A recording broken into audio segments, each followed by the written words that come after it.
વરસાદે સમગ્ર ગુજરાતમાં મોટા પાયે નુકસાન કર્યું છે, જેને પગલે વડોદરાના અનેક ગામોમાં કેળાના પાકને મોટું નુકસાન થવા પામ્યું છે। છેલ્લા 2 દિવસથી ગુજરાતના અનેક જિલ્લામાં કમોસમી વરસાદ પડી રહ્યો છે, જેમાં ગઈકાલે 13 મે 2024ના રોજ રાજ્યના અનેક જિલ્લામાં ભારે પવન સાથે વરસાદ પડ્યો હતો। આથી ભારે નુકસાન થયાનું સામે આવ્યું છે।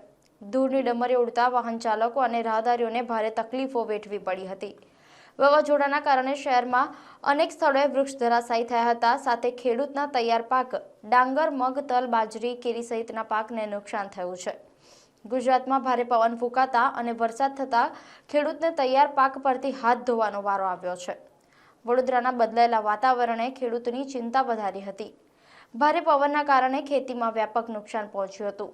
ખાસ કરીને છાણી, સોખડા, મોતિયાપુર, લાલજીપુરા, મિરસાપુરા ગામમાં કેળાના પાકને મોટું નુકસાન થયું છે।